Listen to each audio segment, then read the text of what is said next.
vis, ce n'est plus moi qui vis. C'est Christ qui vit en moi, qui vit en moi.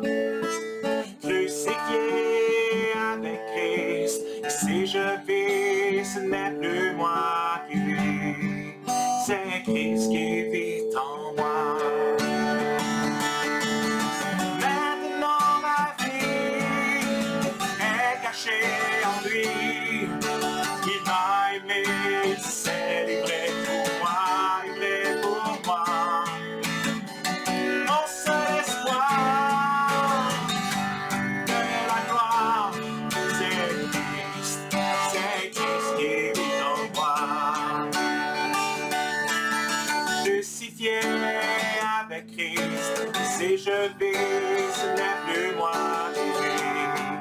C'est Christ qui vit en moi, qui vit en moi.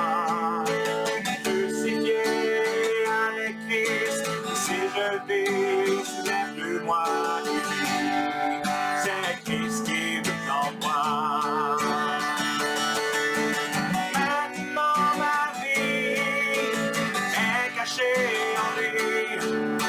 Il paraîtra et avec lui je paraîtrai aussi. Mon seul espoir de la gloire, c'est Christ qui vit en moi. Maintenant ma vie est cachée en lui.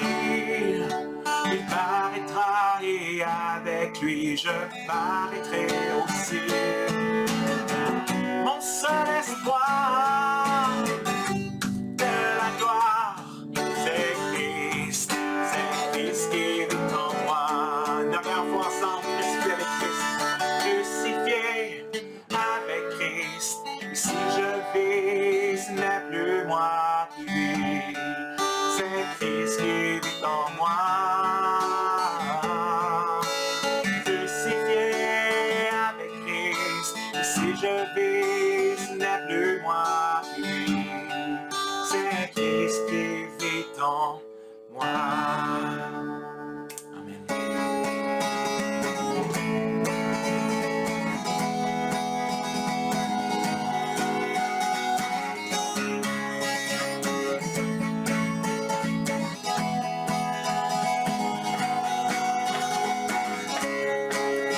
Amour parfait, tu t'es donné à la croix pour tout effacer de mes péchés. Tu t'es chargé sur le bois. C'est par ta grâce seule que je suis pardonné. C'est par ta grâce seule que tu m'as racheté. Oh, oh, merci pour la croix, ton amour pour moi. Oh, oh, ta grâce ne faillit pas.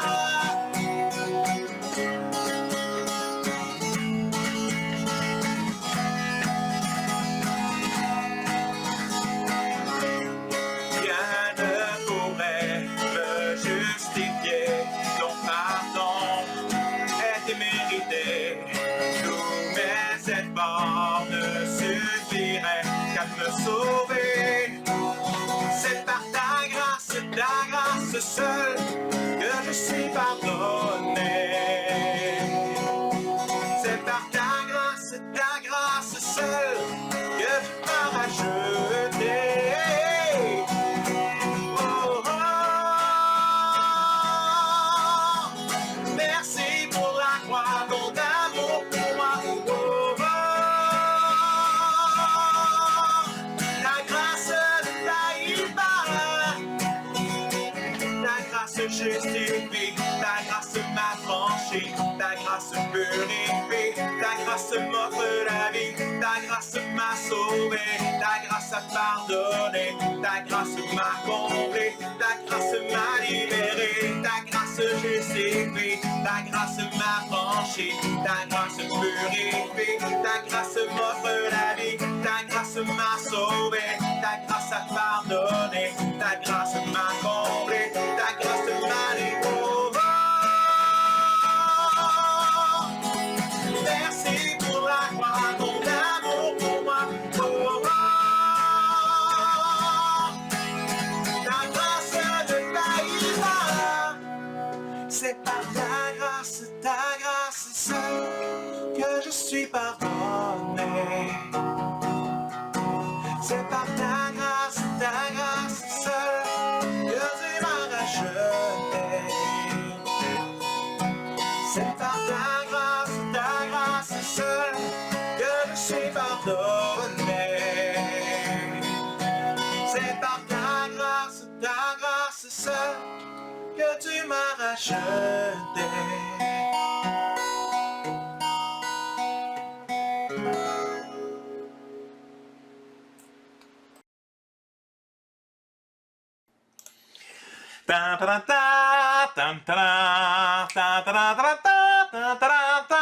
Alors bonjour à tous et bienvenue dans cette nouvelle série sur 2 Corinthiens à la recherche de l'épître oubliée. Et donc un peu, vous voyez donc la thématique un peu d'Indiana Jones avec cette idée de découvrir des vestiges archéologiques de quelque chose ou d'un artefact longtemps oublié. Eh bien, il y a plusieurs raisons pour lesquelles choisir 2 Corinthiens pour cette nouvelle série. Une d'entre elles, c'est qu'elle est moins connue, et c'est possiblement une des épîtres les moins connues de tout le Nouveau Testament. Une des raisons, c'était qu'il y a sa grande sœur, un Corinthien, qui est souvent beaucoup plus prêché, beaucoup plus connu, et 2 Corinthiens tombent un peu dans l'ombre. Souvent, bon, après avoir fait un Corinthien, mais on ne veut pas nécessairement tout de suite faire 2 Corinthiens.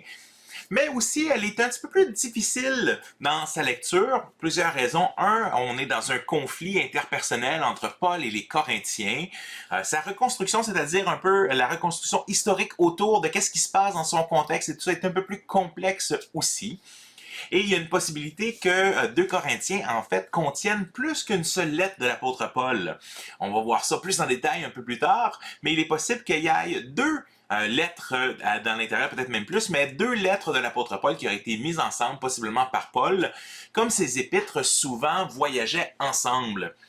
Par exemple, dans l'épître de Paul aux Éphésiens, il dit pas l'apôtre, il dit à l'Église d'Éphèse qu'on a dans nos Bibles, mais dans beaucoup des manuscrits, le mot à Éphèse était manquant, souvent parce que c'est pour le moment une lettre circulaire que l'apôtre Paul, souvent quand il écrivait à une église, il disait, mais passez la lettre à l'église d'à côté, elles feront la même chose avec vous, parce que les lettres de l'apôtre Paul étaient vues comme importantes pour l'église primitive. Pour nous, c'est notre Nouveau Testament. Et les lettres de Paul vont en bonne partie faire partie donc de ces 27 livres inspirés par Dieu dans le Nouveau Testament. Mais on va savoir notamment, on le voit en Corinthiens 5.9 par exemple, que l'apôtre Paul a écrit d'autres lettres que nous n'avons pas. Par exemple, en Corinthiens 5.9, il dit « Je vous ai écrit dans ma lettre de ne pas avoir de relation avec des gens qui commettent l'immoralité. » Et donc là, Paul va corriger en 1 Corinthiens quelque chose qu'ils ont mal compris dans 0 Corinthiens, si vous me permettez. 0 Corinthiens, c'est quoi? C'est la lettre qu'il aurait écrite auparavant. Ça nous démontre entre autres quelque chose, c'est que c'est pas l'apôtre lui-même qui est inspiré, mais bien le processus que Dieu, qui utilise bien sûr ses apôtres en bonne partie pour le Nouveau Testament, et qui inspire le texte lui-même. Dieu, dans sa providence, n'a pas voulu qu'on ait 0 Corinthiens en notre possession. Pourquoi? On lui posera la question de l'autre côté, mais dans sa providence, il ne l'a pas permis. De la même façon, aussi, Dieu va garder et préserver un peu sa parole au travers des temps. Ça, on le voit entre autres au travers de ce qu'on appelle la critique textuelle. La critique textuelle, c'est quoi? C'est le fait de pouvoir comparer les manuscrits originaux ou les copies faites dans d'autres langues entre eux pour pouvoir s'approcher le plus possible des manuscrits originaux. Donc, une des choses, par exemple, une des questions dans 2 Corinthiens, c'est combien est-ce qu'il y a de lettres dans 2 Corinthiens? Pourquoi? Parce que quand on lit 2 Corinthiens, on se rend compte que 2 Corinthiens, tu lis de chapitre 1 à chapitre 9, Et l'apôtre Paul, donc, il y a un différend avec les Corinthiens, et tout d'un coup, il est super content qu'il a reçu des nouvelles, il est super content que les Corinthiens se sont repentis, ont changé d'attitude de cœur par rapport à l'apôtre Paul, et tout d'un coup, chapitre 10, il repart encore plus de plus belle contre des faux apôtres, des faux docteurs, et il repart à recommencer à défendre son apostolat.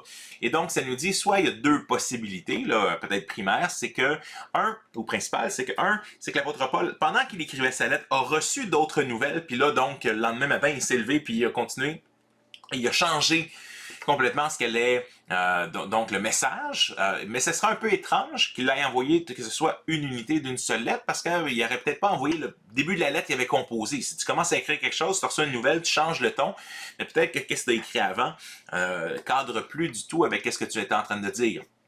Il est plus possible que 2 Corinthiens 1:9 sont une première lettre que l'apôtre Paul a écrit, et donc par la suite, il a écrit 2 Corinthiens 10-13, mais que que les deux lettres ont manifestement maintenant voyagé ensemble très tôt dans l'histoire de l'Église, et qu'on considère un peu l'ensemble de ces lettres-là comme utiles pour nous en tant que chrétiens aujourd'hui, à l'époque et encore aujourd'hui.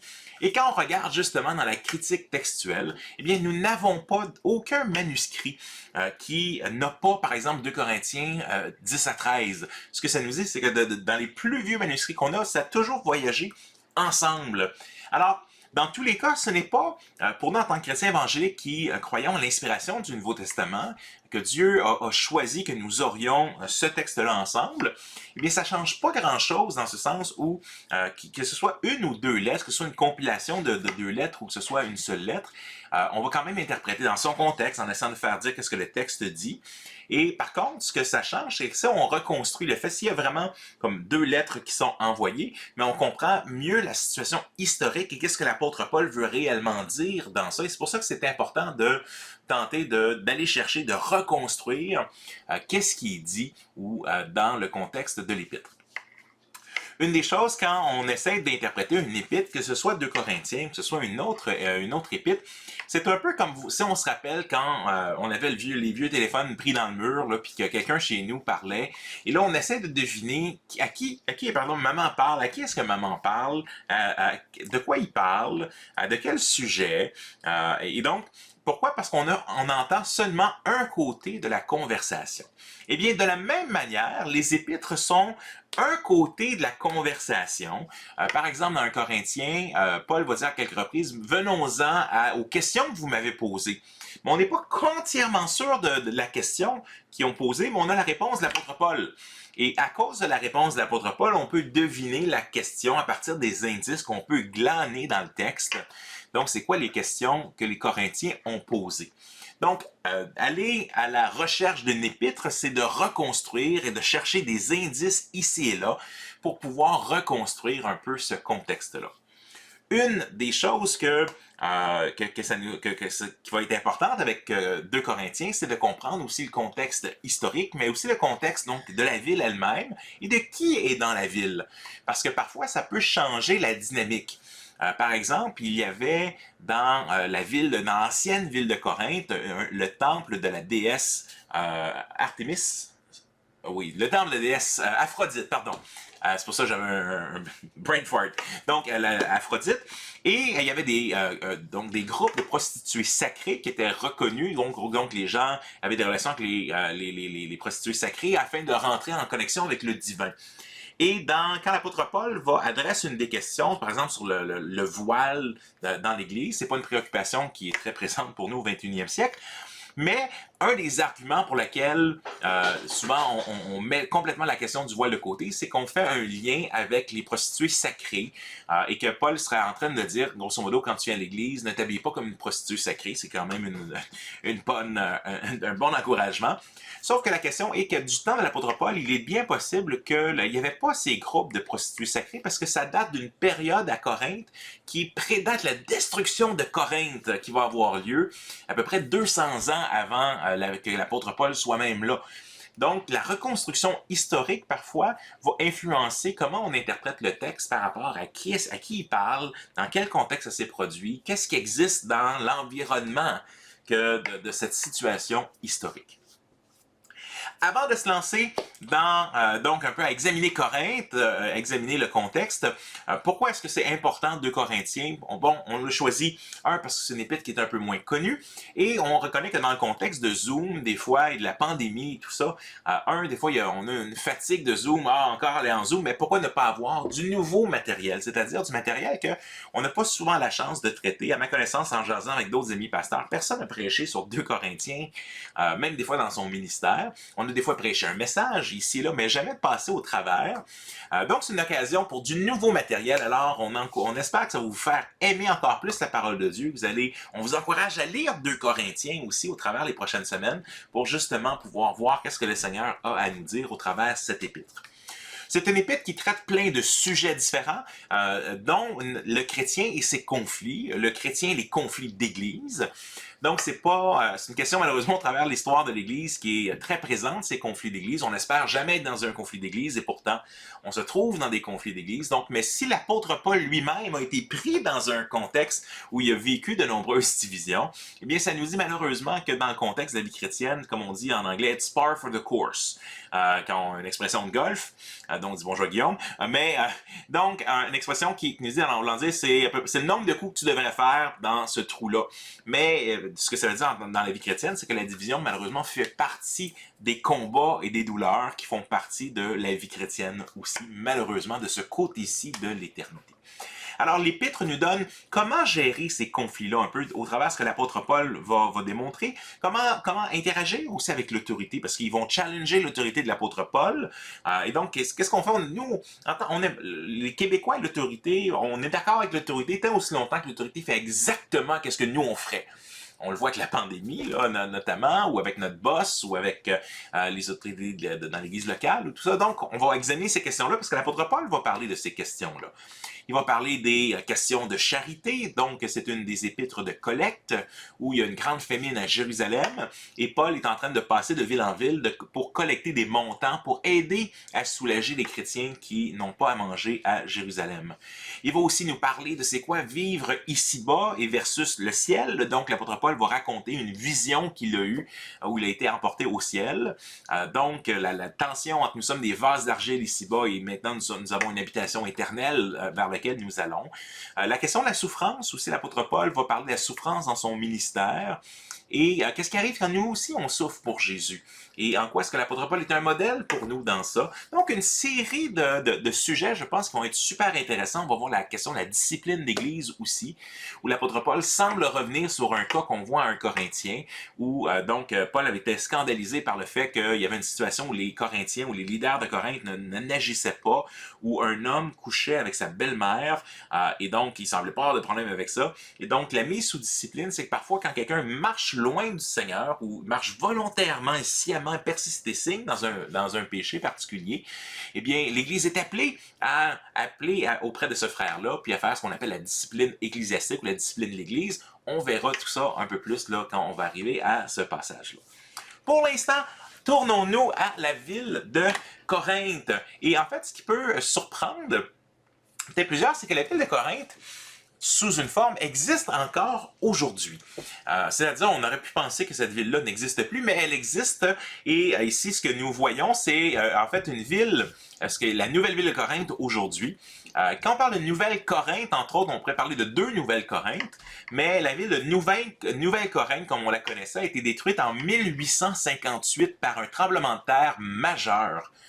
Et le site de la ville, donc, il va être au pied de ce qu'on appelle l'Acrocorinthe, donc une grande colline, à peu près à 6 km donc le nouveau site est à peu près 6 km au nord-est de où ce qui était la Corinthe ancienne.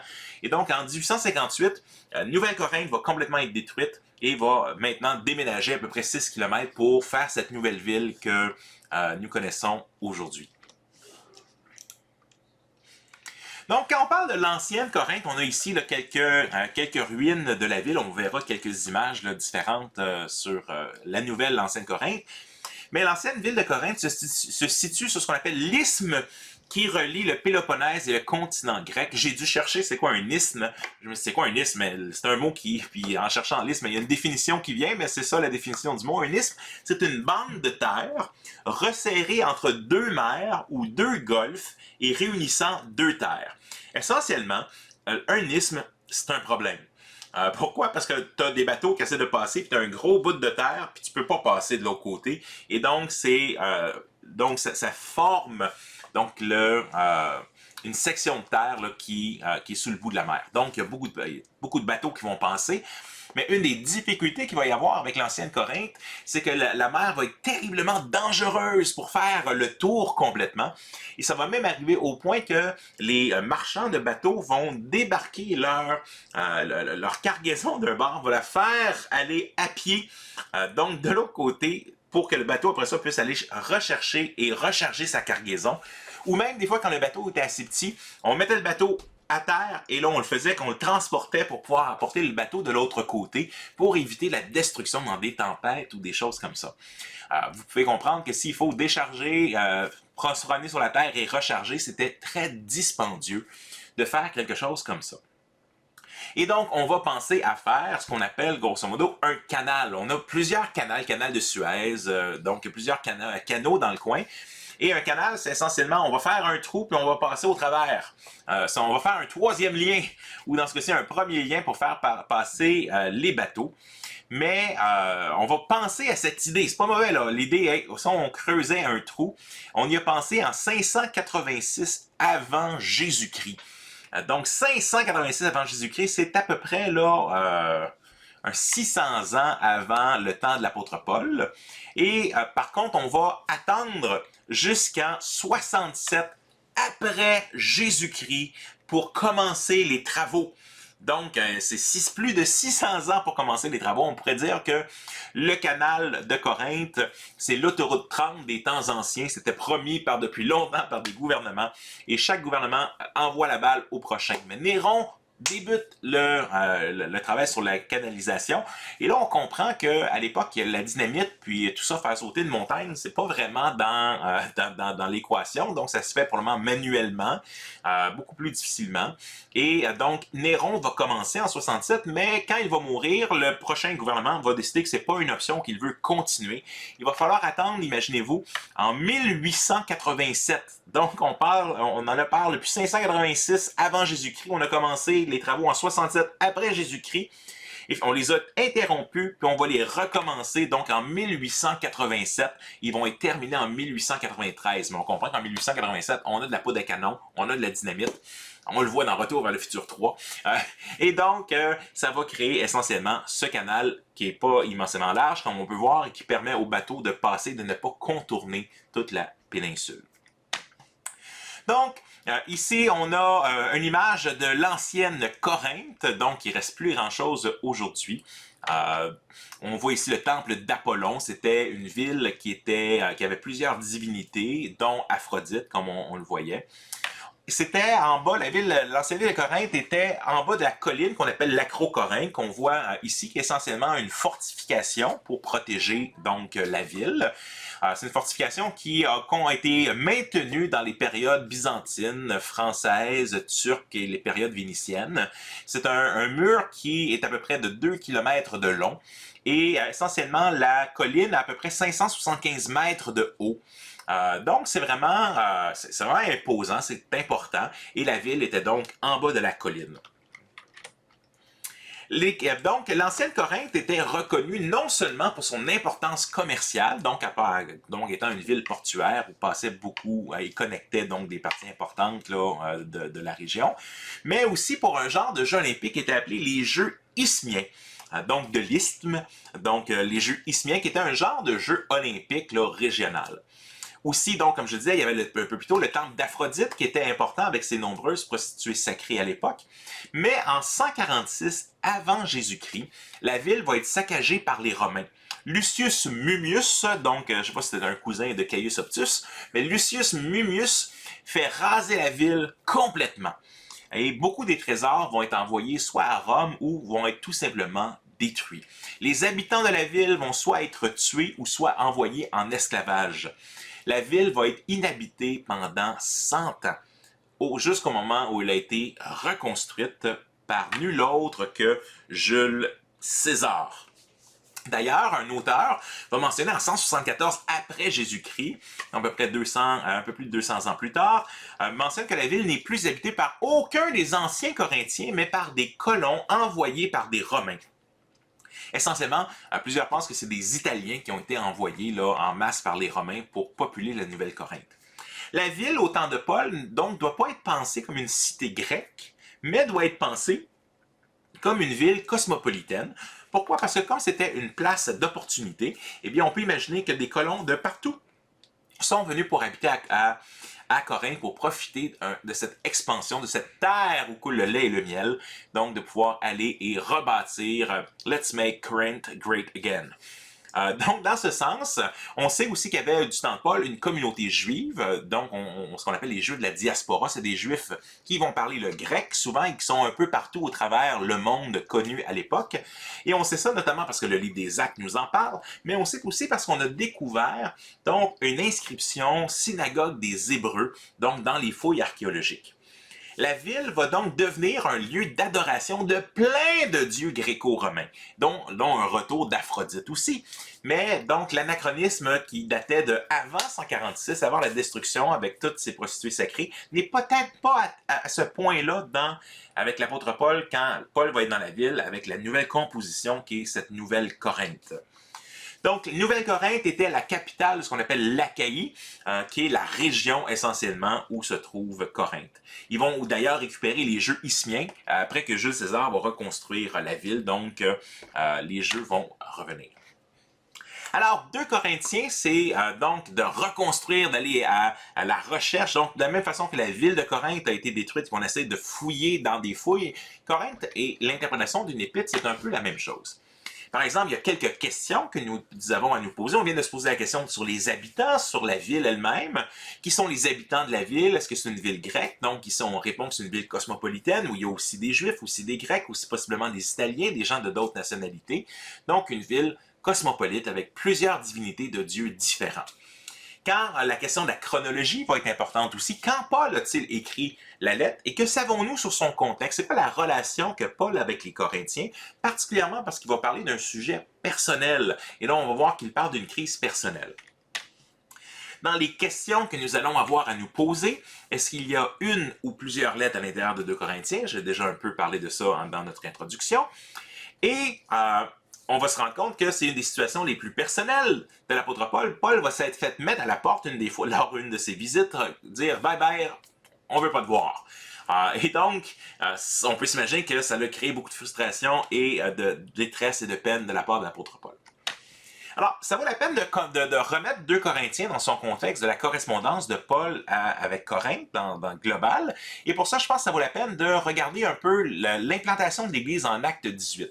Parce que les informations que nous avons pour reconstruire notre puzzle, il nous manque des morceaux, mais pour reconstruire une image la plus plausible du puzzle, c'est de regarder ce que le livre des Actes nous raconte sur le voyage missionnaire de Paul et de glaner certaines informations à partir de ses lettres. Paul, par exemple, dire à un Corinthien, j'espère venir vous voir bientôt. Mais finalement, il ne pourra pas y aller. Donc, dans 2 Corinthiens, il dit, j'ai pas pu venir à cause de telle raison. Et là, il va se faire reprocher de ne pas être venu à ce moment-là. Vous voyez, Paul, il n'est pas fiable. Et donc, Paul va expliquer pourquoi il n'est pas venu en 2 Corinthiens. Donc, on va prendre ces informations-là pour essayer de reconstruire un peu, avoir un portrait global de la situation. Ici, nous avons le deuxième voyage missionnaire de Paul. Le premier était beaucoup plus petit là, et restait dans cette région en Jérusalem et Antioche. Mais après ça, il a fait donc un grand voyage au travers la Galatie, où il va implanter plusieurs églises. Donc, Philippe, Thessalonique, on reconnaît plusieurs des églises à laquelle Paul va écrire. On reconnaît aussi certaines des églises de l'Apocalypse aussi qu'on retrouve. Et donc, quand Paul va arriver à Corinthe, c'est ce qu'on voit donc, qui est à peu près au milieu, en guillemets, de son deuxième voyage missionnaire, et on voit ça dans Acte 18. Ça vaut la peine de lire là, une portion du passage. Après cela, Paul partit d'Athènes et se rendit à Corinthe.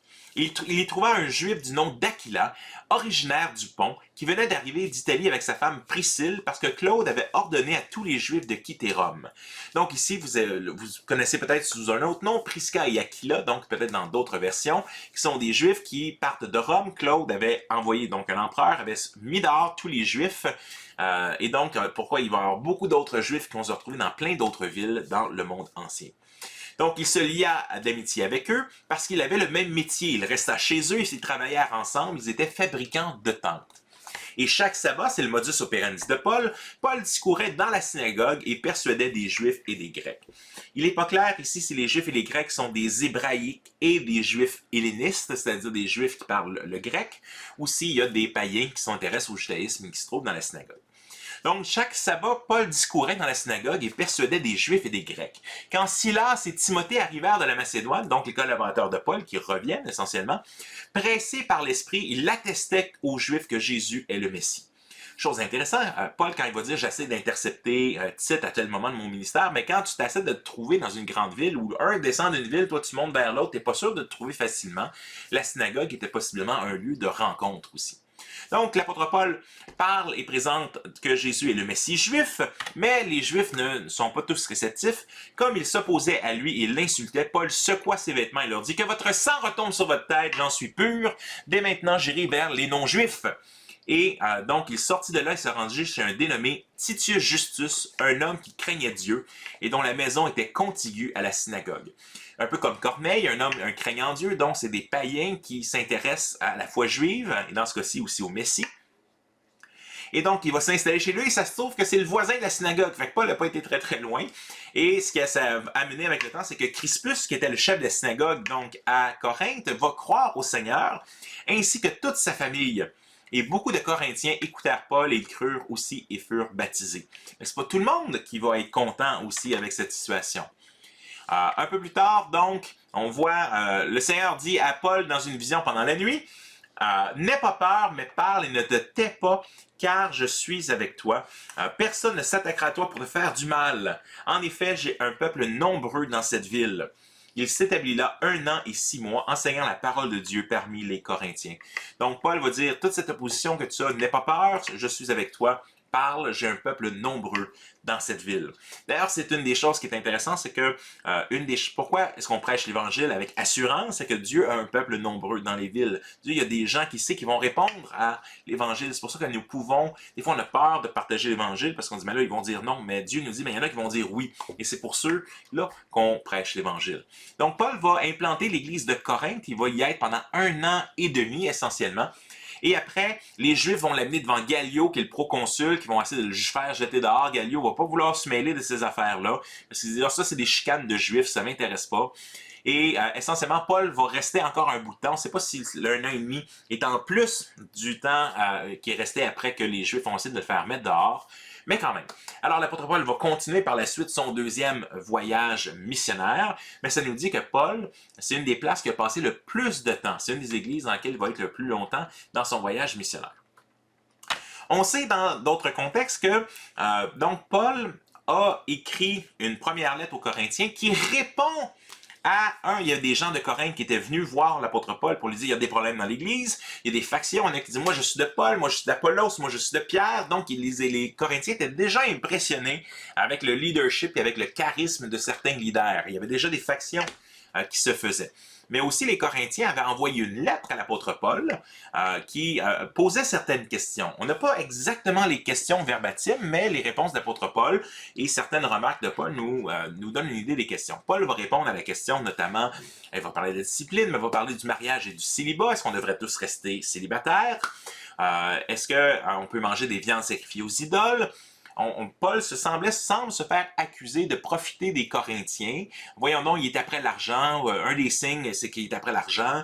Paul avait-il le droit de demander du support financier? L'apôtre Paul va répondre oui dans 1 Corinthiens 9, mais il préfère ne pas le faire si c'est une source de conflit. Paul va parler de ça en Corinthiens 9, il va parler des dons spirituels, il va résumer l'Évangile, parce que souvent, l'Évangile est remis en question, ou l'Évangile, il y a des faux évangiles ou des évangiles trinqués ou truqués qui font partie d'un peu de ce que les faux apôtres ou les faux docteurs vont apporter. Paul va dire l'évangile que j'ai reçu est nécessairement le même évangile que les apôtres à Jérusalem ont donné. Et au cœur de ça, et la résurrection, souvent la question de la résurrection d'entre les morts est remise en question par des faux docteurs ou des gens du temps de l'apôtre Paul. Donc, 1 Corinthiens, c'est un peu le contexte dans lequel c'est. L'apôtre Paul donc adresse ce cas de discipline aussi au sein de l'Église locale. Il y a des problèmes de division, avec un tel est un leader ou pas. Donc, ça nous met un peu la table pour qu'est-ce qui va se passer dans 2 Corinthiens. Si on essaie de remettre nos différents morceaux de puzzle ensemble, eh bien, en 51 après Jésus-Christ, Paul implante l'Église de Corinthe lors de son deuxième voyage missionnaire, ce qu'on a vu en Actes chapitre 18. Après, entre 51 et 54, on ne sait pas exactement quand, Paul va écrire 0 Corinthiens. Donc, 1 Corinthiens 5.9, on sait qu'il a écrit une autre lettre avant 1 Corinthien que l'on n'a pas. Le Seigneur, dans sa grâce, n'a pas voulu qu'on l'aille. Pourquoi? Parce que Dieu, c'est pas tout ce que Paul dit qui est inspiré, c'est ce que Dieu inspire quand Paul écrit ou un autre des auteurs bibliques écrit. Donc, c'est les textes qui sont inspirés et non pas l'auteur en tout temps. Donc, il n'y a personne qui parle ex cathedra tout le temps, là, même dans les auteurs du Nouveau Testament. Mais le texte, quand Dieu inspire le texte, eh bien oui, toute écriture est parole de Dieu et utile pour enseigner, pour reprendre, pour corriger dans la justice, etc. Donc, les 27 livres que nous avons dans le Nouveau Testament sont inspirés. Donc, Dieu n'a pas voulu que 0 Corinthiens soit dans l'Écriture. On lui posera la question en haut, pourquoi? Mais donc, Paul va écrire 0 Corinthiens entre 51 et 54. Paul va recevoir des témoignages, donc des gens de Chloé et de d'autres, et va recevoir une lettre des Corinthiens. Il va écrire un Corinthien. Au printemps 55, Paul va visiter Corinthe d'urgence, mais il va être forcé de quitter par des gens de l'Église. Il y a des gens, possiblement des leaders ou des gens qui pètent un peu plus haut que le trou, comme on pourrait dire en bon québécois, qui vont mettre l'apôtre Paul dehors. Et donc, Paul va partir pour ne pas envenimer la situation, pour ne pas compliquer, et va leur écrire une lettre qu'il va mentionner en 2 Corinthiens comme étant une lettre de larmes et de douleur. C'est une autre lettre que nous n'avons pas. Certains ont pensé que la lettre à laquelle Paul fait référence était 1 Corinthien, mais le ton de la lettre à 1 Corinthien ne correspond pas à une lettre écrite dans la peine et dans la douleur. Il semble assez content, même malgré tout, puis il explique les choses, puis il affirme. Donc on n'a pas cette notion-là de peine et de douleur. En automne 55, Paul va rencontrer Tite en Macédoine, puis il avait envoyé Tite à l'église de Corinthe, possiblement avec cette lettre-là, et les Corinthiens se sont repentis. Il est super content, ils ont changé d'idée ou changé de cœur par rapport à l'apôtre Paul. Et Paul semble envoyer donc 2 Corinthiens 1 à 9 pour dire qu'il est content. Puis donc essentiellement, il clôture un peu cet événement avec eux. Et en 2 Corinthiens 10, le ton change complètement. Donc il y a une nouvelle crise encore plus sévère, possiblement un peu encore 55-56. Crise plus sévère, Paul écrit 2 Corinthiens 10 à 13. Il visite la ville où il va être bien reçu. Il va avoir une clôture complète aux événements et aux ces super apôtres qui sont venus. Comme on le sait, c'est que Paul va passer l'hiver à Corinthe et devrait écrire de là l'épître aux Romains à partir de Corinthe. On sait par la suite que l'Église semble avoir bien été parce qu'elle existe encore à la fin du 1er siècle et où Clément de Rome, un des successeurs des apôtres, pas dans le sens de succession apostolique comme on l'a vu dans l'Église catholique, mais tout simplement comme les gens qui prenaient soin des Églises après les apôtres, donc ce qu'on appelle les pères de l'Église. Et donc, on aurait Clément de Rome qui avait écrit à Corinthe justement parce qu'il y avait d'autres problèmes, mais où ils avaient dit, vous étiez, à quelque part, vous avez fait un bon travail, mais maintenant vous avez d'autres problèmes à régler, mais revenez plutôt à vos bonnes dispositions comme quand Paul, dans le fond, vous avait exhorté. Donc, ça va clôturer un peu et on a quand même avec cette idée qu'on a dans 2 Corinthiens essentiellement la 4e et la 5e lettre de Paul. Donc, 0 Corinthiens, 1 Corinthien, la lettre de douleur, 2 Corinthiens 1 à 9 et 2 Corinthiens 10 à 13. C'est un peu le contexte qu'on se donne. Écoutez, pour terminer notre temps ensemble, j'aimerais ça qu'on regarde rapidement au travers les premiers versets, la première péricope, c'est-à-dire la première unité de texte, ce qui souvent vont faire soit un paragraphe 2 ou 3 paragraphes ensemble, mais on regardait la première, donc, péricope de 2 Corinthiens. Je mettrai dans les liens dans la playlist, je la remettrai un peu plus haut, mais j'ai fait une prédication dans une série il y a quelques mois, la prière, ça change pas le monde, sauf que, et le premier traitait justement de 2 Corinthiens 1 à 11, avec l'aspect particulier de la prière. Et ça, c'est une des choses qui est intéressante avec l'écriture, c'est que des fois, l'apôtre Paul va parler de la prière, c'est pas nécessairement son but de parler de la prière, sauf qu'on peut, comme dans l'autre prédication, mettre l'accent sur qu'est-ce que Paul nous dit sur la prière ici. Et là, ce qu'on fait maintenant, c'est qu'on relit la question, on le poursuit, c'est-à-dire on suit le filon d'argumentation de l'apôtre Paul, et donc on va pouvoir voir, avec ce qui a été mis un peu en contexte ici, on va voir qu'est-ce que Paul dit, pourquoi il le dit. Et l'aspect de la prière, donc, n'est pas le point principal qui sort, bien qu'il y a un aspect, il y a une vérité qui est dite sur la prière, qui peut être prise, on peut même faire une prédication avec cette section-là, pour parler de qu'est-ce que Dieu dit de la prière. Je vous invite à le réécouter aussi, cette autre prédication qui va aussi approfondir ce passage, mais avec un angle de la prière, et je crois qu'il y a un encouragement. Ça m'arrive, il y a certaines des fois prédications au travers notre vie qui nous touchent particulièrement. J'ai des prédications de Chuck Swindoll que j'aime bien écouter une fois de temps en temps. Je réécoute cette série préférée ou ces choses qui m'ont marqué. Je vous encourage à regarder de nouveau cette série. La prière, ça change pas le monde, sauf que parce que la vie de prière est tellement un des blocs de base de la vie chrétienne. Alors, 2 Corinthiens, je lis dans la Nouvelle Français courant, de la part de Paul, qui est apôtre de Jésus-Christ par la volonté de Dieu, et de la part de Timothée, notre frère. Donc, c'est une introduction dans les lettres, c'est assez standard dans les lettres pauliniennes, donc les lettres de Paul. De la part de Paul, apôtre. Donc, il établit qu'il est de Jésus-Christ par la volonté de Dieu. C'est Dieu qui a instauré l'apôtre Paul, apôtre, paf! Il met ça comme cadre. Et la part de Timothée, notre frère, à l'Église de Dieu qui est à Corinthe et à tous ceux qui appartiennent à Dieu, tous les saints, dans l'Achaïe entière. Donc, la lettre est écrite à la fois pour Corinthe, mais aussi pour les églises de l'Achaïe. On voit ça aussi parce qu'on n'est pas sûr aussi en 2 Corinthiens, chapitre 8 et 9, est-ce qu'on a 2 lettres, une lettre qui est envoyée à Corinthe et l'autre qui est envoyée à l'Achaïe sur la collecte de Jérusalem pour les gens qui vont souffrir de la famine.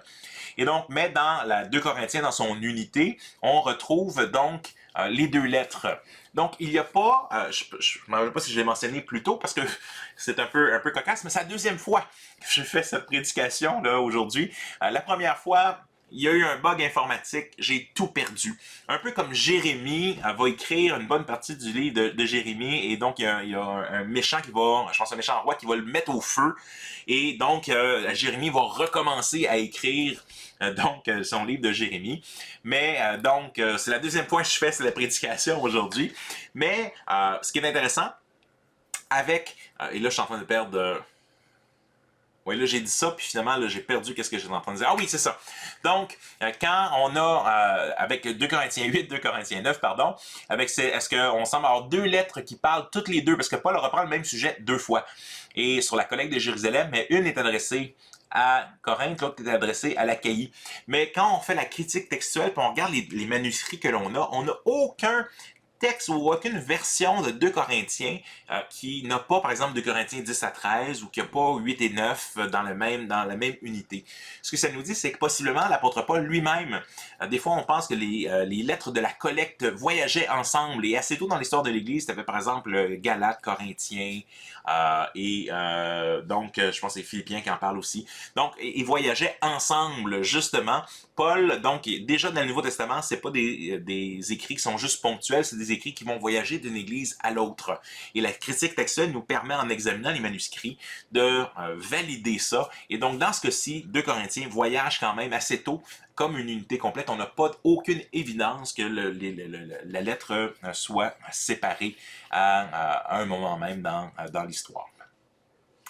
Donc, ici, on a que Dieu notre Père et le Seigneur Jésus-Christ vous donne grâce et paix. Que le shalom, la paix, la plénitude, la tranquillité réellement dans le cœur, que Dieu vienne dans vos cœurs. C'est une des prières de l'apôtre Paul pour les Corinthiens et sa relation avec eux.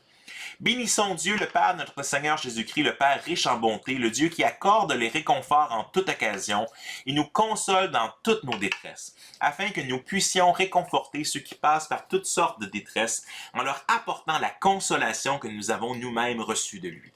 En effet, de même que nos souffrances en union avec le Christ sont très grandes, de même nous recevons aussi du Christ un très grand réconfort. Chose particulièrement intéressante, Dieu nous console dans nos détresses, afin que nous puissions réconforter d'autres. Comment est-ce qu'on reçoit une consolation de Dieu, notamment en allant devant lui, au pied de la croix, dans la prière, en la lecture de l'Écriture?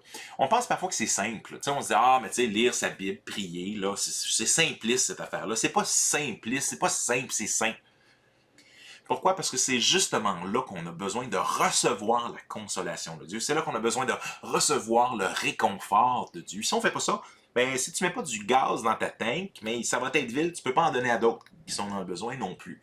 Ici, Dieu nous console afin qu'on puisse réconforter d'autres. Et en effet, de même que nos souffrances en union avec le Christ sont très grandes, ça peut être à la fois soit que c'est les souffrances à cause de la cause du Christ ou qui souffrent et qui est en lien avec Jésus, ou en communion, de même que ces souffrances sont très grandes, de même nous recevons aussi du Christ un très grand réconfort. L'apôtre Paul est en train de dire, on est dans le même bateau. Donc, il est en train de dire, des fois qu'on est dans un conflit, il faut voir qu'est-ce qu'on met ensemble, qu'est-ce qu'on a en commun, afin de pouvoir, après ça, régler les différends. Si nous sommes dans la détresse, c'est pour votre réconfort et pour votre salut. Si nous sommes réconfortés, c'est pour que vous receviez la consolation qui vous fera supporter avec persévérance les mêmes souffrances que nous endurons. Donc ici, Paul dit parfois on souffre afin d'être un encouragement, un modèle pour d'autres. Et donc c'est la même chose dans nos vies aussi. Ainsi, nous avons un ferme espoir à votre sujet, car nous le savons, comme vous avez part à nos souffrances, vous avez aussi part au réconfort qui nous est accordé. L'apôtre Paul est en train de reconnecter, de dire, écoute, cœur à cœur, là, hey, on a partagé les mêmes souffrances, on partage encore les mêmes souffrances, vous avez partagé mes souffrances. Donc, il est en train de dire, on a fait un bout de chemin ensemble, je ne suis pas un inconnu. Nous voulions que vous sachiez, frères et sœurs, à quelle détresse nous avons été confrontés dans la province d'Asie. Le poids en a été si lourd, si insupportable que nous désespérions de conserver la vie. L'apôtre Paul est en train de dire, écoute, j'ai des problèmes bien plus grands que notre relation, nous ensemble. Là. Il dit, mettez pas en plus de tout ça. Là. On a déjà une vie assez compliquée, sans qu'en plus, on a les problèmes à gérer que vous avez envers nous.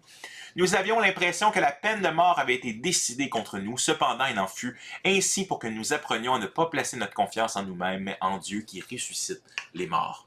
Donc ici, l'apôtre Paul nous dit, parfois la souffrance et les choses difficiles arrivent dans nos vies pour qu'on dise, hey Seigneur, ma confiance, je ne peux pas juste la placer en moi. Parce que quand tout va bien, puis quand j'ai ma force de tout faire, là, hey, ça va bien, je suis capable.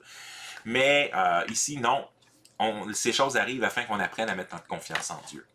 Nous voulons en effet, non, on l'a lu ça là. C'est lui qui nous a délivrés d'une telle mort et qui nous en délivrera encore. Oui, nous avons cette espérance en lui qui nous délivrera encore. Et vous y contribuez aussi en priant pour nous. Ainsi, Dieu répondra aux prières faites par un grand nombre de personnes en notre faveur et nous accordera ce bienfait et beaucoup de gens le remercieront à notre sujet.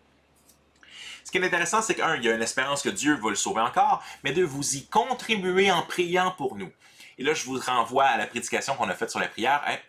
C'est quoi le lien entre le fait que je prie et Dieu utilise ces prières-là pour répondre aux prières? Et ici, l'apôtre Paul va même dire que Dieu a répondu aux prières d'un grand nombre de personnes. C'est comme s'il a fallu qu'il y ait beaucoup de prières pour que Dieu réponde. Donc, mais ça, c'est dans la prédication, la prière, ça change pas le monde.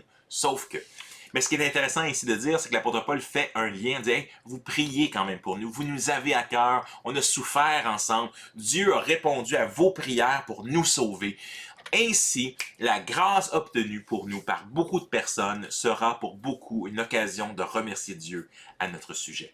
Donc l'apôtre Paul est en train de mettre la table, fait que c'est pas juste une introduction comme générale que l'apôtre Paul fait, mais il est en train de connecter un peu qu'est-ce qu'ils ont vécu ensemble, puis qu'est-ce que Dieu fait dans leur vie, puis la souffrance qu'ils ont vécue, puis connecter ensemble pour après ça, et dire, on va faire un cœur. Hey, rappelons-nous Toscane, rappelons-nous Rome, rappelons-nous Paris.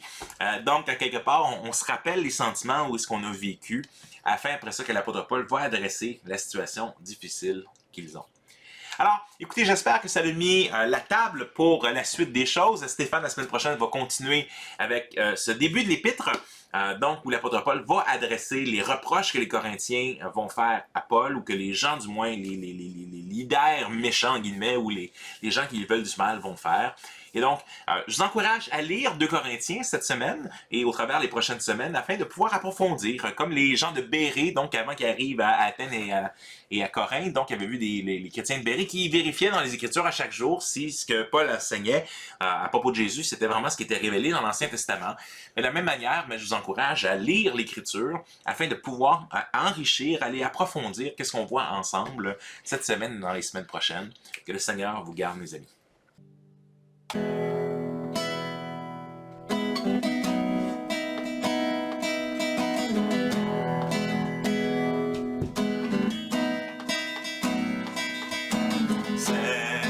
Seigneur, me voici, assoiffé de ta présence. Père, entends mon cri, celui de la délivrance. Je veux ta rivière, je veux ton amour, afin de devenir semblable à toi, que ma coupe déborde, que mon cœur soit rempli, bien transformé la vie, que ma coupe déborde de joie et de l'esprit. Viens Jésus, change-moi, fais-le, je te prie.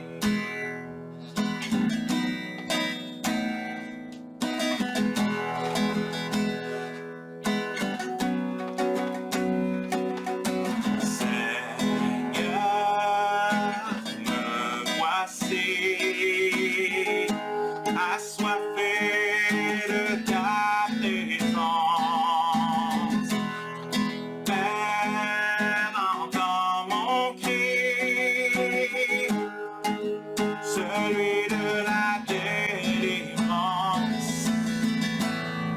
Je veux ta rivière,